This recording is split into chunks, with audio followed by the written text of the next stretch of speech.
Hello everyone watching at home, welcome to the Adelaide Eternal Legacy Cup. You are in the booth with Sarven, McLinton and Beckett, Wolfe. G'day guys. We're going to jump straight into it. This is round 3 of the event. Coverage started from round 3. We're going to check out Isaac Egan's list. So Isaac Egan in here from Melbourne, travelling all that way to try and win this sweet, sweet cup. And he has decided to bring a lands deck.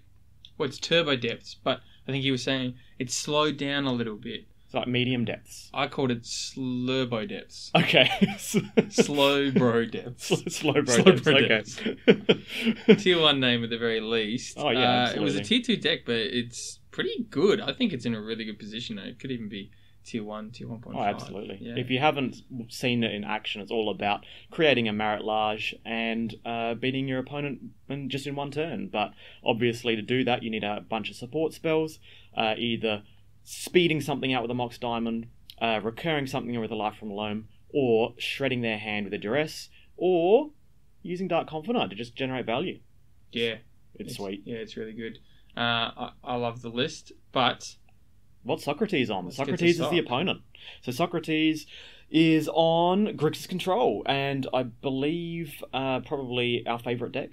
No bias. No bias. Someone and I are both playing this, so we're everyone's all lists are like one card different. Sock's part of our team, so you know, Sav told me to play. He told Sock to play, and we all just play it. It's a really good list. I don't know who's favoured. I feel like Grixis is probably favoured because it's got a edicts, which are quite good, but it's tough. Turbo depths can be fast. I think because it's turbo.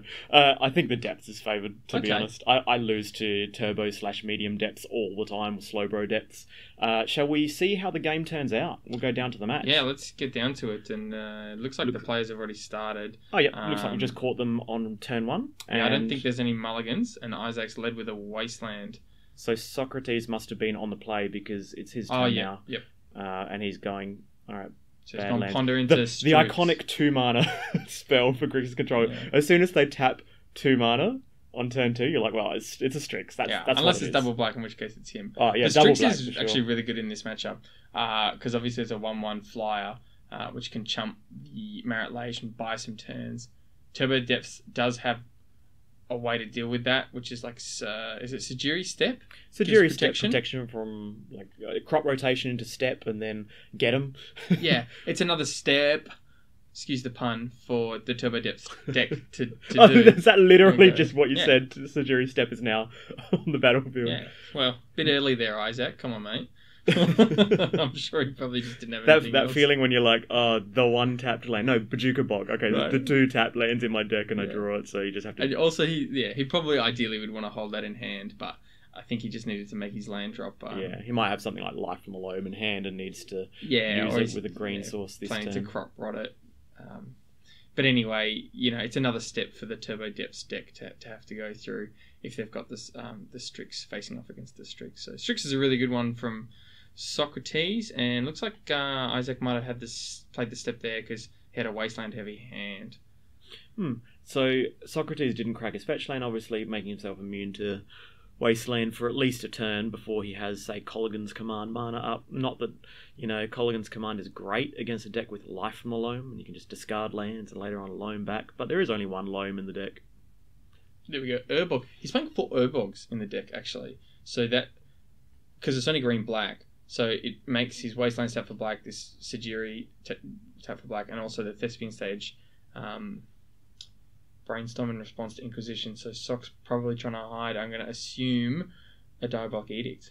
Yeah, like the best cards in this particular matchup are Diabolic Edict and also like a threat that finishes a game. So, for example, Gurmag Angler, True Name Nemesis, Jace the Mind Sculptor. Basically something that just goes, I'm going to finish this game now, and it's a resolved permanent that the Depths players have a lot of difficulty dealing with. Maybe he was just hiding because it's Inquisition, not Thoughtseize. So it's a whiff here, but the information's quite relevant. A lot of lands from Sock, which is unfortunate. So in that brainstorm, it's kind of weird. Like, he got card advantage in the sense that he was able to hide probably 2 decent spells, but now he can't do a good shuffle, and he's got a hand full of land. So I don't know what's better.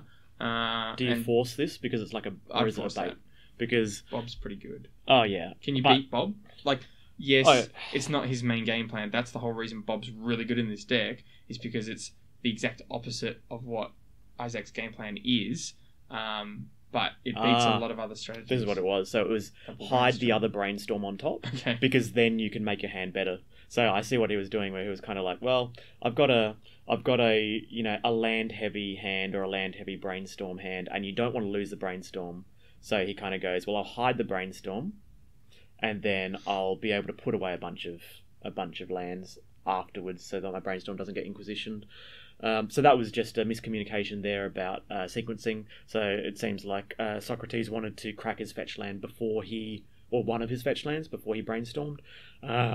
But this kind of thing happens where you kind of like play your brainstorm. Oh, retain priority. I mean, I was meaning to do that. I did that against Turbo Dips. It wasn't Isaac, but I literally fetched, and then I was like, oh, do I want to fetch as I'm putting it in my bin? And I went like, fetch whole priority. And I was like, and I just sat there and I thought about it. I was like, nah, it's fine, I'll fetch. that kind of desperate. I mean, whole priority. It's so hard online to do that kind of thing, right? It just happens. Yeah, that's it. Yeah.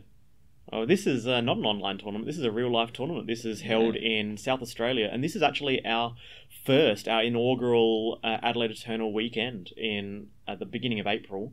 We're not sure exactly when it'll be in 2020, but it'll probably be around a similar time. We'll find out exactly what dates are best for all the interstate travellers that work. Tasting Australia was on this weekend, so that's why it was really nice for interstate travellers to come down. Oh yeah, 1 mana for Underground Sea, very nice. Thought seas. Okay, yeah. So here's the Life from the Loam. So what we were expecting before was wasteland, Life from the Loam, back your wastelands type of a hand, and that seems to be what Isaac was engineering. So what do you take? You can also Thespian stage copy Wasteland as well, so you can get quite a lot of Wastelands going. I agree, take Abrupt Decay. Yep. Life and Loam can just dredge it back, so yeah, it's an easy you don't pick. want to put it in the bin, because then they dredge 3 more things into the bin, and they could be 2 other lands, and then get max value off the Loam. But remember, he doesn't actually have a green source, is that right? Very good point. He doesn't. Bob, so this Bob is very important. Pretty good Bob trigger. I think I would have forced the Bob.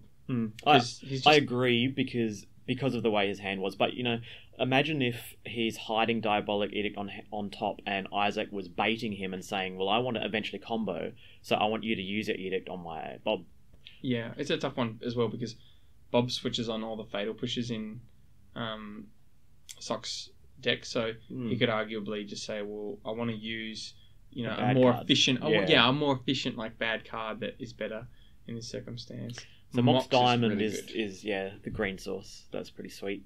So here we get max value out of our Life from the Loam, right? So wastelanding a land, and then casting Life from the Loam and hitting 3 targets. I mean, I think Force got to rest there, but I've forced Life from the Loams. I know it's recursive. It feels bad, but you got to do it. Sometimes it is correct to just force a life. Yeah, he has no other blue card though. And there's another way, so it's pretty good.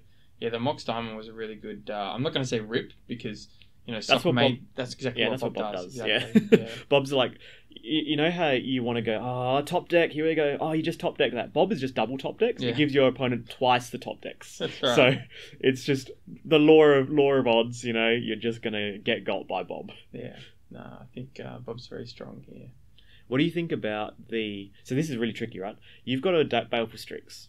The Baleful Strix could block the Bob, but then it's not pressuring their life total. But the Baleful Strix attacking for 1 pressures their life total, so therefore they're going to be, attacking you with the Bob, which closes the game out. What do you do? I think I would swing, like, if you're not pressuring their life total, the Bob is not going to kill him, realistically. Obviously, he's got a lot of lands in his deck, and the spells he does have a very low CMC. So unless you're pressuring their life total, Bob alone is not going to do it. So yeah, you're taking double, but you've got lightning bolts in your deck and snapcaster mages. Isaac doesn't have that sort of reach. He's just going to go for one big swing. So I think I would be swinging. The Strix holding back to block in case there's a random like crop rotation or something can work. But there's actually a lot of I never feel comfortable waiting on, like, keeping No. Strix back as a blocker. I do it sometimes because you have to, but, you know, between Abrupt Decay, Sagiri Step, and Assassin's Trophy, they can often deal with your chump blocker. Yep, makes sense. So it's not foolproof for sure. And we're getting a bit of a strip block here from Isaac. You can fetch out basics, but you've already got the bad lands out, so it's like, ugh, you know, it feels bad, right? You don't have any but he did basic have ready either. He did have a land heavy hand, which means that he could, and most of them were fetches, which means he could fetch double swamp, double island at some point. But either way, the majority, the reason why I feel this is a bad matchup for Grixis Control is that so many of Grixis Control's cards that are normally good in every other matchup are woefully bad here. Like, unless you're, you know, Fatal Pushing Bob, then Fatal Pushes. Oh, here's Dark Depths. See how good Bob is. The life totals are the same, and look at, you know, how much value he's got out of Bob. Dark Depths here is gonna probably inevitably close the game out because he can play Dark Depths, sack it, you know, let it die to some whatever edict, and then just recur it again with Life from Loam. There's no real efficient way for Sock to beat the Life from Loam, I don't think. Mm. And there he goes. He's playing Thespian Stage. In Thespian Stage, it's an ETB, isn't it? So you couldn't Thespian Stage copy the Sagiri Step to get the protection, could you? Yeah, unfortunately. That would be pretty gas, though. One day they'll print one that you could do that with, right? Some kind of land that gives target creature protection from X. There's one that gives it protection. What is it? Magistrate's Tower or something. It's a Highlander card. You give your opponent's creature protection from artifacts or something, and then they can't equip. I don't know. It's seems fringy and the wrong topic because right now we're playing Legacy, not Highlander. Our Legacy fans want to hear about that. So double fetch here. Obviously, probably going to get 2 basics, but you know, sometimes if you don't have your red source, it's a bit of a nightmare. Because if you get 2 basics here, the problem is you get 2 basics and then you need to get red. So then that last fetch gets a red, and then that just gets wastelanded anyway. So, you know, another way to beat wasteland is to sometimes just aggressively fetch your non-basics so that your mana's always fixed. Mm. It's pretty tough though. I think Sock's in a pretty bad position. I can see why I didn't want to force the Bob, but this is exactly why Bob's so good in this matchup. It's doing the opposite of what, you know, Isaac's game plan is. Jace here is very good against Merit Lage. He can unsummon and kill the Merit Lage. And that's what the Strixen are for. The Strixen go like, well, you can't activate and kill me with some kind of, you know, successive attacks. It doesn't work. They're ready to block, and Jace is ready to bounce. That's right. A lot of the time, though, I was going to say they do it end of turn. So the sorcery speed removal of Jace, you know, again, it's the same as the Strix. It's like, it's an answer, but, you know, in practice, it's not always quite that smooth. And that's why between Strix and Jace, though, it's pretty decent. You need the combo. So, like, one Strix by itself, very bad. One Jace by itself, very bad. You know, the crop rotation just gets around it. One Diabolic Edict by itself, usually pretty bad because they just recur the thing and fetch Dryad Arbor, right? So it's all of them are bad, but by themselves, they look innocuous. But then you go, well, I'm Grixis Control and I'm all about controlling the game, and here we go. Let's try and assemble some kind of contraption. And right now it looks like Socrates has. Yeah, getting in there. So the reason Sock not swinging with that one is he's probably scared that one last unknown card is crop rotation. Oh, there it is. And it is crop rotation. Look at that. So, yeah, he's played around it. But it's also interesting that Isaac's going for it in the face of a Jace. He obviously... Well, no, it's because what he does is at the end of turn, he does this rot, which puts the Sagiri Step in the bin. On his turn, he gets to life from the line back the step. Oh, very nice. Yeah. I like that. I didn't see that line. Sock's forced it, though, and a good force because he loses the Sagiri Step anyway. And now this looks like it's an end of turn Thespian Stage to activate. Just, I think he's thinking about it, you know. Like I might just activate name Island or something like that. Yeah, just so it's a basic land, you know. You never know if your opponent is running the wrong configuration of Grixis, you know, like two wastelands or something. Or main board, Pithing Needle or Pithing Needle or something like that. So this here is a loam, and so the reveal for Bob was just a swamp, right? Yeah. So this is the loam. that graveyard is going to get pretty stocked. So once your graveyard is stocked, Life from the Loam feels like it's just a green Ancestral Recall. It's just always getting 3 things. And when you're a deck where lands matter, well, it's basically like drawing spells. Yeah, that's right. And there we go. He's got the combo. He's presenting the threat. He can do it end of turn and then back it up with Sigiri Step. So I think Sox probably wants to draw Force here so that he can force the Life from Loam. It's not a winning game, though. No, it's not. Because if we assume that Isaac's play is create Merit Lage, then in main phase, loan back step and play step. Yeah, then he needs Force. You buy 1 turn, and then the next turn you bounce the Merit Lage, and you keep attacking with Isaac does it again in 2 turns. Exactly. But maybe those Strixon can get there, and then Bob flips a 2, and then you bolt. Yeah, there might be a way. When you're looking at traditional lands builds, that's the reason why Gurmag Angler is not particularly great, because Maze of Ith. But in Turbo Depths, it's all about turboing, right? Or at least in this mediuming, it's all about just being able to combo, but also have this alternate game plan where you have a Bob and so on, but you don't go all in on the land, so you don't have a Maze of Ith to kind of deny them Gurmag Angler closing the game swiftly. Absolutely, and the thing with the Life from Loam is Life from Loam slows the game down a lot, but there's only 1 life in the deck. Oh, here's Gurmag. This is a big fish. I think this is exactly what we're talking about, closing the game out real fast, but he's obviously got some kind of answer for the Dark Depths token itself, because it can be activated now, like it's able to. This is sort of one part of how Sock can win this game. I think the other part needs to be Edict or... Yeah, Force of Will no, you can't even Force of Will with crop rotation. I think it needs to be Edict, right? Yeah. Because he can't hardcast Force. Yeah, because the activation's on the board already. Yeah. So... And also, Isaac could just... Oh, no. Never mind. Yeah, it has to be Edict here off the Ponder. Well, here, Isaac is obviously... But he doesn't have to crack. That's the thing. Isaac could just go, my turn, play Bob again, Life from Loam, Sigiri Step. Yeah. Pass turn. And his life total is pretty good right now. But the problem there is obviously that at some point when he wants to actually block the Gurmag Angler and kill it, he's going to lose his token, and he's going to have to buy a turn or something like that. So this is an activation with Ponder on the stack. The reason is because Jace has already been activated, so he doesn't have to worry about it getting bounced. But he's playing around something like Stifle or Wasteland. Imagine if Socrates pondered, Isaac doesn't know that Socrates' list doesn't have, say, Stifle and Wasteland. Usually you can intuit that it doesn't, but sometimes people run like Singleton Wasteland. Sock as well. Yeah, he'd be like, I'm running a Wasteland. You know what? Even if I built Sock's list for him, knowing Sock, he'd probably do a last-minute change, take out, Lily Last Hope, put in Stifle. Put in Stifle, take out 1 bad land, put in 1 Wasteland. Get that gotcha factor. And,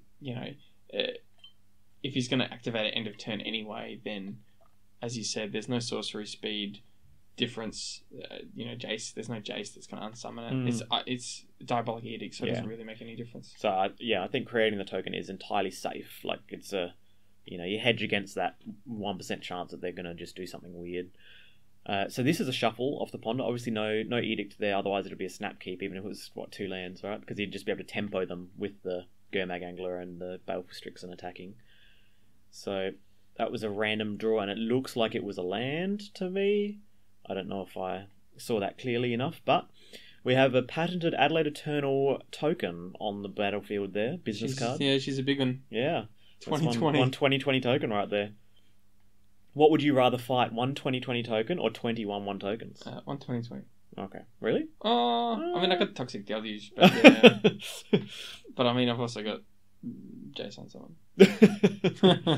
I mean, in real life, In real life. Would you rather fight 1 human-sized AE business card, or would you rather fight 20 business card-sized AE business cards? So here's... Oh, okay, here we go. We've got action. Here we go. We've got a Colligan's Command, destroy Mox Diamond. I think it's... Oh, but there's no creature in the bin. Oh. Yeah, unfortunately... Okay, I see his logic. No, But then that's good. Now he can't he can't life from line back the Sajiri step Yeah. and play Sajiri step in the same turn. I mean, you are playing tempo, right? It's good. Because It's good. Maybe Isaac should have life from limes in the last turn. Who knows? yeah, this is. I guess you're spending a turn anyway, right? True. So this is a great example of how Grixis Control likes to grind out every other deck in the format. It just goes mono grind, we're just going to get value all the time, and we're just going to outvalue every other player. But then when you get to one of these types of decks, all of your grindy cards don't really work, so you have to use them for marginal value. So that Colligan's Command was probably, arguably, let's say, one of the worst Colligan's Commands you've ever seen. It's right? still decent. But it's exactly what he needs Yeah. right now. It's not the Colligan's Command he wants. It's the Colligan's This is Command the he hero needs. Gotham needs. Yeah. 2 damage to the face, destroy 1 mana source. We've all been there. We've all been there. Mm. Especially when you got Germags in your deck, you know. Yeah, for sure. Okay, so I'm going to guess this is... It could either be... Yeah, I'm going to assume Bob it's is a Life from blocker, Loam. but Life from the Loam is... Well, Life from Loam is what's winning. Bob's... It gets sort of Sajiri step, which is important. Yeah, Bob's a losing game player. Yeah. Because if Socrates hadn't made that play before, what would happen is Isaac uses the mana from Mox Diamond and Life from the Loam's back the step and plays the step for his turn and wins. Can I just say, the Colligan's for exactly... Soc's got exactly 3 mana left. Ponder Shelf hits Draws exactly Colligan's. Colligan's. Yeah. It's pretty good. I mean, Yeah. he also had Edict as an out, but it's pretty good. It's pretty good rip. Yeah, for sure. And now there's a bunch of discarding gonna happen. So the Life from the Loam obviously wasn't for great value, but it was mainly to get the Sajiri step to set up a win at some point. But as Soc has done it, the way the Soc has sequenced Well, I it, can't see how Isaac Yeah. gets back, because now it's going to take him too long to deploy Dark Depths again. He's got inevitability in terms of being able to consistently get it back, but the tempo of the Gurmag, as we said, when he played Gurmag, you said it before he cast Gurmag, that's his game plan is he needs to deploy Gurmag right now, he needs to have J-Stone Summon, he needs to have a chump blocker, and he needs to be able to interact in some way. I said Force of Will, I didn't see the Colligans play, but it was equivalent. He's done exactly that. Yeah, it was the Colligans he needed. So when you look at this, one thing I want to comment on whilst we're here is this is a comp rel event. This is coverage, and this is for the bottleneck. You don't want to lose another game. I think they're both 2-0, but you don't want to lose a game this early and then not be able to get into the top 8. Well, But 3-0, or Yeah. 3-0 is a good position to be in. Let's just say that. but both players are playing amicably. You've got Isaac here just revealing his hand. Revealed information. We're playing with perfect information. They're playing the purest Magic. They're just looking at not trying to trick each other, not trying to go, well, you didn't write it down, and I'm gonna shuffle my hand around. This is a spectator sport, and Isaac is going for the maximum value, maximum benefit for the spectators as well. So I really And for appreciate that. us. Yeah, max value for us. Yeah, it is a factor. Sometimes, when you're playing on camera, you wanna put on a good show. I wonder if there's a analysis of people playing differently when they play on camera. In terms of decision making, not just in terms of niceties like this. What do you reckon? There might be. Yeah, it would be interesting to see. Now, in the game, what has happened is a ponder has been kept and sequenced, so no shuffles there. And here, and I love this attack with both. I do. Because it's you're forced to make the Dark Depths token, you're forced to make Marit Large, it's going to bounce, it's going to destroy Jace, but... Ooh, here we go. Okay. We got some action. Alright, so some mana is floating, and then the crop rotation sacrifices the Urborg. So we've got black floating. We've got black floating, and we've got, basically 2 black floating, double black floating. And then the double black can be used to make the token. So the way that this has been done, is it more beneficial or less beneficial than just activating it? Is it basically the same as just activating it? No, because it puts a Thespian stage in He the needed bin. a Thespian stage. Yeah, he needed to put the Thespian stage, of course. We're just missing the fact. We just always assume your opponent has it, right? You're like, oh wait, that's an actual Urborg. It's not a This Thespian is a stage. really interesting game now, because because he's lost his threat. So Isaac's lost his Marit Lage, but then Jace Sox lost Jace and He's got Gurmag. 2 Baleful Strixen, and these Strixen are going to Strixi. attack twice. Something like Strixos. that. Is it Greek or is it Latin? That's the key. That'll tell you which way it is. They're obviously Greek Is birds, I think. Are they? Okay. They look pretty Greek. Yeah. I mean, Sox Greek. Then are they Strixodes? So we have Sylvan Safekeeper, that can't block flying, so I think Sox is just going to get there in 2 turns, right? might, but Isaac There's a has an out. case. Yeah, Isaac has Assassin's an Trophies. out. There's a bolt. Okay. There we go. All right, Socrates Very closes nice. that game. That was a really, really close game. So much back and forth, really intense. And now we go to sideboards. So looking at sideboards, what do you think both players are bringing in? What do you think Isaac's bringing in? I love Rite of Consumption. If you haven't seen it, it looks like Yes. it looks weird. It's like an EDH card, right? It's very specific to this. So you can sack a creature to do damage equal to that creature. It's like a fling, right? Mhm. And you do it in response to them edicting your 2020. So as long as you get the 2020 and you've got 2 mana up, i.e. against like a control deck when you've got a bit more mana to play with, you can then fling your 2020 at their face with the unsummon on the stack or with the edict on the stack. It's basically a combo. It's pretty card. good, yeah. It's kind of like this is half of a third or whatever of a combo, rather than trying to actually attack, trying to actually do something at end of turn, and The other thing I really like is Lost Legacy. It's not going to come in here, but I haven't seen that tech before in Legacy. old standard card. Yeah, Right, it was just- Lost in Legacy. But Now it's not Lost in Legacy. It's here. But it is. We now found it's it. Found. So the other cards it's going to bring in are things like Dryad Arbor, because obviously that dodges Diabolic Edict, and Choke. Choke is fantastic against, well, basically anything with blue, but not the tempo decks, but these big slow control decks. So Miracles and Grixis Control. It's a nightmare when your lands just one-sided back to basics. Yeah, absolutely. I'm surprised there's no Dried Arbor in the main, actually, but Isaac could probably tell you more about that. I'm always scared of even game 1. The active, Yeah, I the try to Catacombs is waiting there. I try to keep up exactly. I try to keep up a bolt or a push if I can, but yeah, it's tricky, isn't it? anyway, I don't think there'd be anything else. Maybe Trophy. Trophy is just a catch-all, so you can deal with Jace and Gurmag and other things. Trophy sometimes what it's there to hit is Blood Moon. So Grixis control decks have now started running Blood Moons in the sideboard, and for all of us who are in this tournament, all the AE team who were on Grixis control, we were all rocking 2 Blood Moons, because basically the worst matchups for us are not solved but combated by Blood Moons and Surgical Extractions. So I wasn't running Blood Moon. Oh, okay, that seems strictly wrong. So basically Eldrazi's really bad for us. We have once they get to their late game, and their late game is like turn 4, then they're just Eye-of-Ugin back these creatures and playing them. It's really a nightmare. But basically it's in here for lands, turbo depths. Also, we've got surgicals for our other bad matchups: lands, turbo depths, and reanimator or stuff like that. Anything that's really, really fast or really, really resilient. Those that act on a different axis, like the graveyard or something. So should we check out Sock Sideboard? Yeah. So he's obviously bringing in those 2 Blood Moons we talked about, Yeah. and the 2 surgical extractions. And Bitter Blossom is another one, although you've already sort of got the Strix, so it feels a similar role. And if Isaac's got that Sigiri step, we mentioned that interaction before, that he can actually deal with it, then the Bitter Blossom can be pretty slow against a turbo deck. But against like a medium.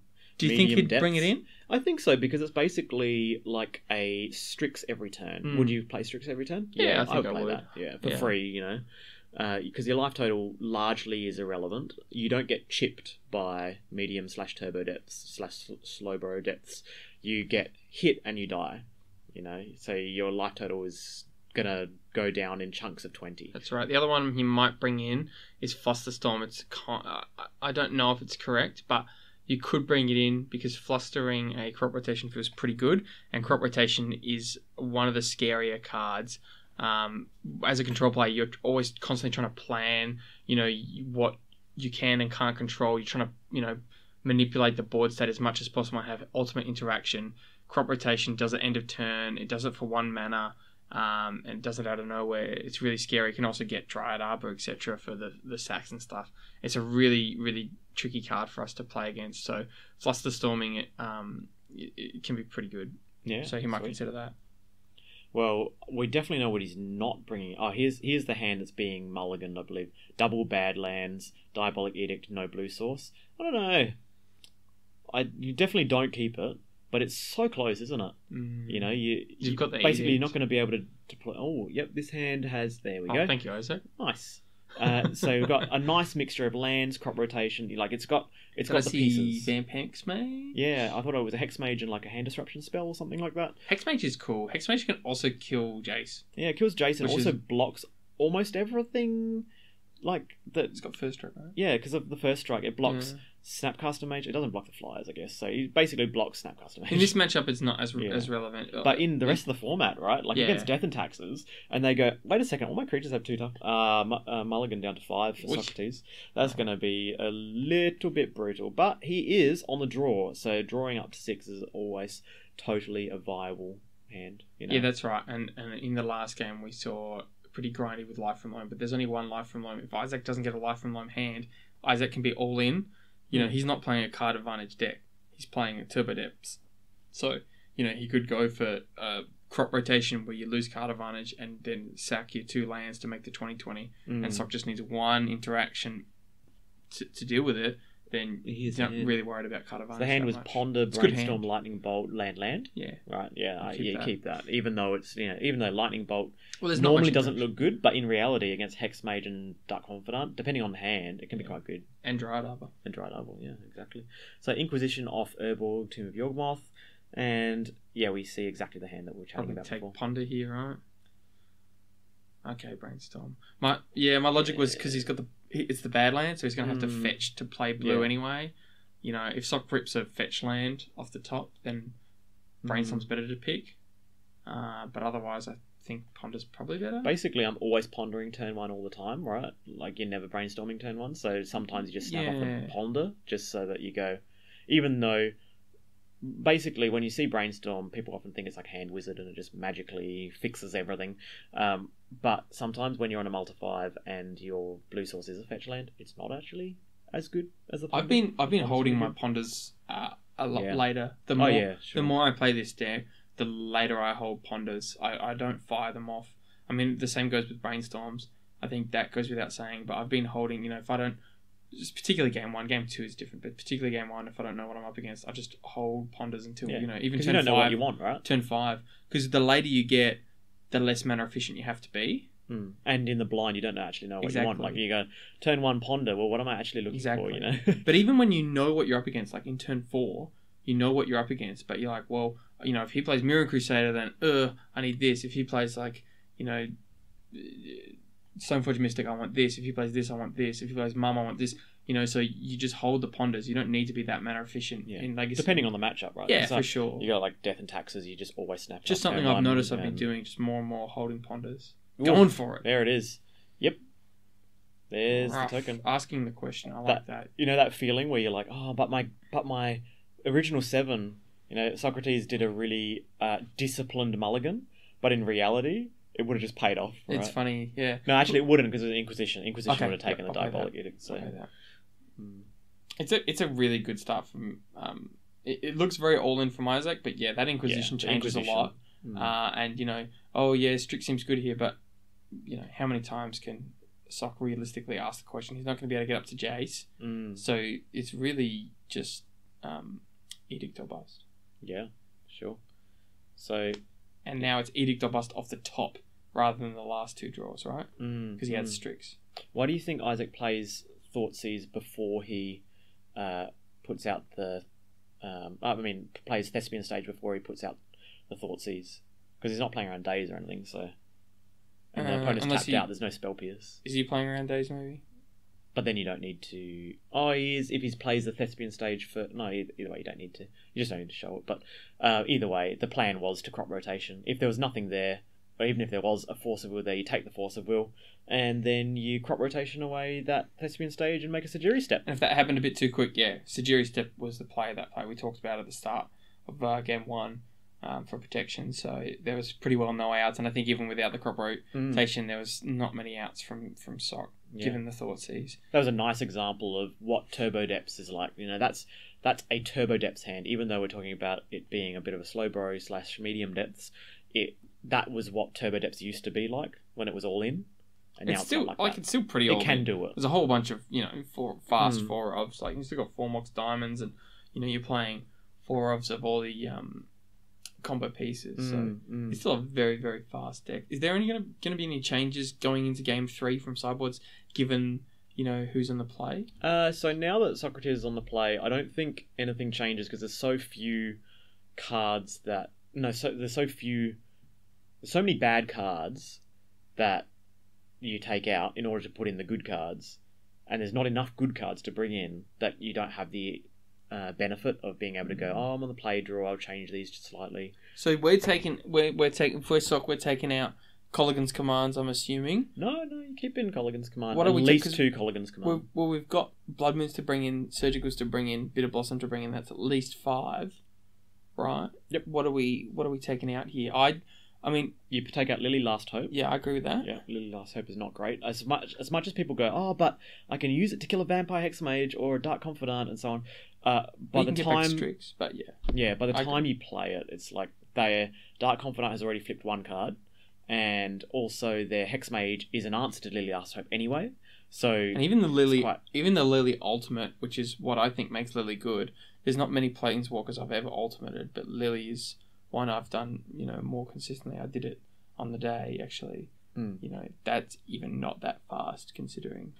Yeah. It's fast, but when we're talking about Turbo Depths, it's not fast enough. So I agree, that comes out. 2 Fatal Pushes come out. What are the last 2 cards? That was 3 cards, and there's 2 Blood Moons and 2 Surgical. So you probably take out on the draw, you can take out 1 Hymn to Turak, you can shave a Hymn to Turak. And on the play, you can shave 1 Colligan's command, but I shave a Colligan's. Yeah, you can do it. It just depends on exactly what your game plan is. If you're happy with killing, there's times where you go, I'm going to kill a Dark Confidant and your Mox Diamond. They feel amazing. Yeah, I agree. It is a good answer to the Hexmage and Confidant. And hitting their hand at all can be good unless they have the Life from Loam. Yeah, hitting it all their hand depends at all can be decent, but it all depends on how much they're loaming. Also, recurring Strix to replay it to buy turns can be decent. But I think I'd probably cut 1 to 2 Colligans, 2 Fatal Bush Lily. You got to shave a Hymn. They're not great. Oh, it's a Blood Moon hand. On the draw. Moon hand. Yeah, on the draw is not good. 2 Crop Rotation, 1 Choke, and Sajiri. I think Isaac has this affinity for Sajiri Step, and it just draws it when he just doesn't want it. You just want it in your deck. You don't want it in your hand, but he's got it. That's right. So here's a Mox Diamond. Not terrible. Mox Diamond openers are amazing. If it's in your hand, not in your deck, I agree. It's not ideal, but it's not terrible. Like, it saves your crop rotation, right? Mm-hmm. And it makes your you're able to crop rotation something else. Hand's great. Look at this. You get an Inquisition off a Mox Diamond, and you've got an extra land, and you got crop rotation in hand. Like, it's a good hand. So here we see. Is this going to be one of those brainstorms in response to Inquisition? It is going to be a brainstorm in response to Inquisition. I feel pretty good when I Inquisition someone and they do this. Yeah. I'm not saying it's incorrect. So normally I do, important cards but in this deck I don't.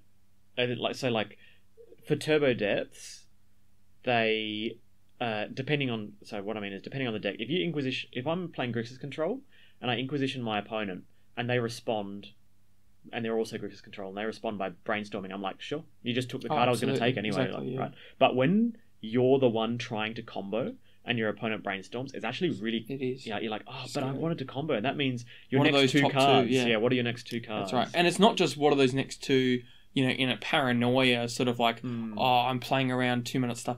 You know that's their good. Best 2 cards, or at the very least, best 1 card and something they wanted to shuffle away. Absolutely. So you have to be genuinely scared of what that top card is. We saw last turn as well, in the first game, he just hid all his under 3 CMCs. Yeah. But I think that would imply that your opponent's got a bad hand anyway, so maybe that's fine. Very true. one thing that happens a lot in Legacy, especially when you're playing Storm and the old Storm, Cabal Therapy has kind of waned now in Storm because of the loss of Gataxian Probe. But you could, Inquisition them or Thought Seize them, and then they hide a card, and then they go to their turn, they do some stuff, and then you go to your turn, and then you Cabal Therapy, and you name Force of Will, because you know the top card was the Force of Will they were protecting. So here's Surgical Extraction on the Sajiri step. This is just to get rid of the Surgical Extraction.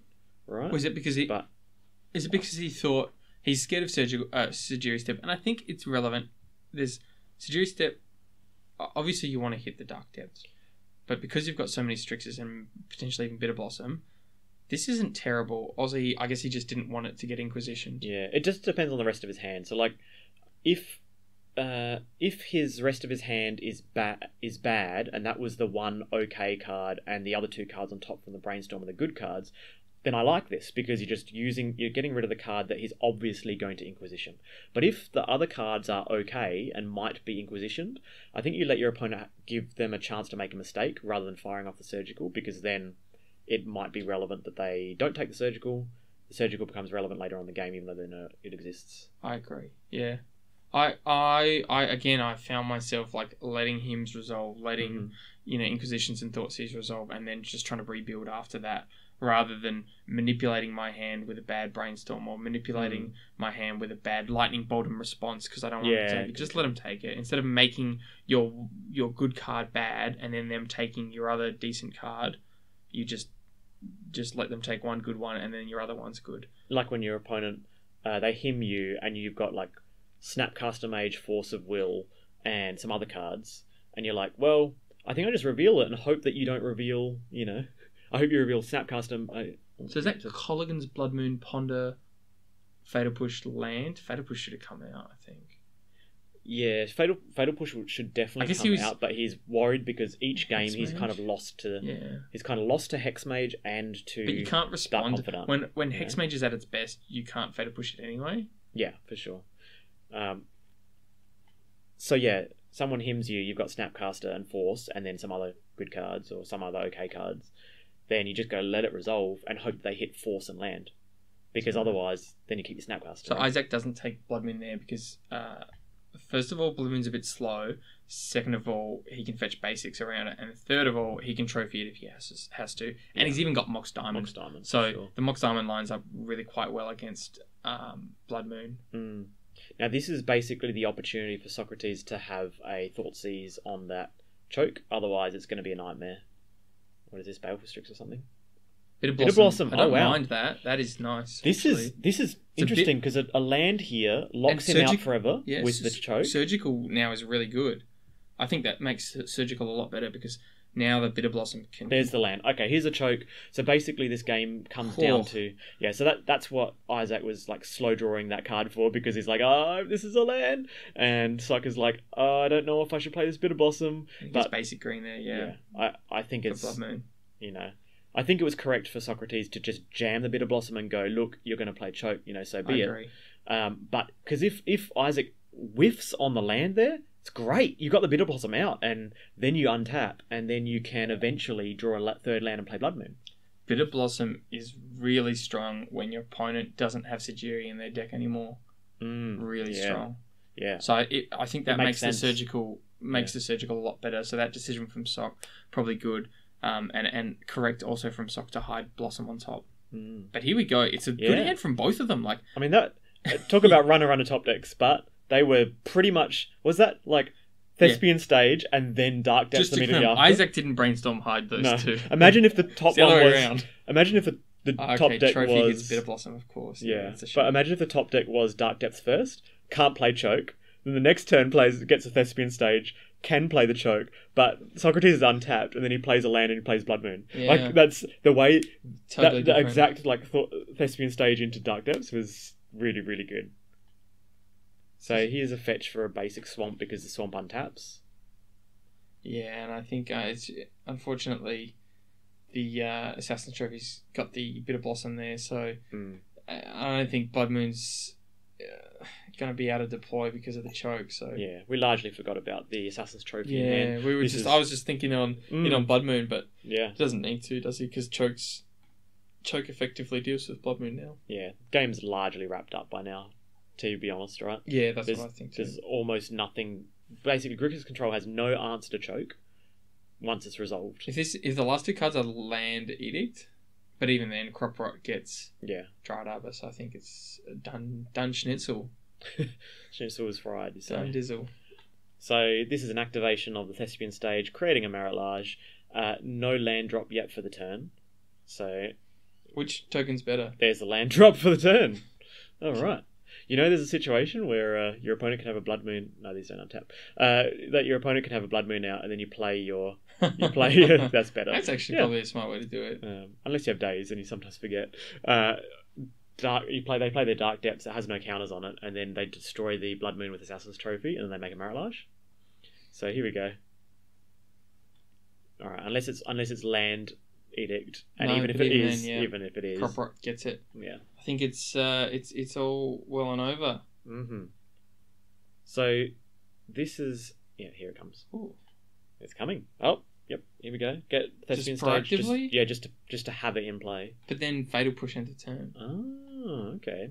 Yeah, I don't know about that. I don't know why he's done that.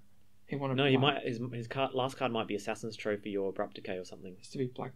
It's Vampire X-Mode. Vampire. Oh wow. Because he's already got black. Yeah. Yep. So that's 2 Dark Depths tokens right there. And there's the Fatal Push. Because obviously you're not going to want to make another Maritage token unless you want to give it Vigilance. So he's done that there to eat the Fatal Push. So this is Sock's one out to get Edict, right? Yeah, pretty much. Because if I don't know. Yeah, there's only one. That's right. There's only one Dried Arbor. So if he Crop Rot here it Dried is. Arbor, okay, wow.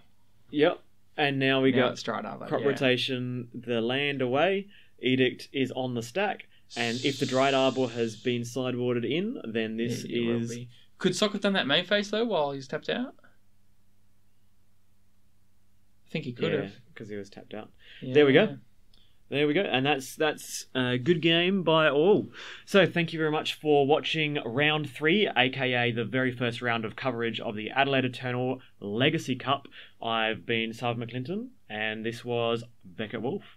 G'day, guys. Farewell, guys. The other one. What's the opposite of g'day, guys? Say it backwards. We'll see you in round 4 coming up next.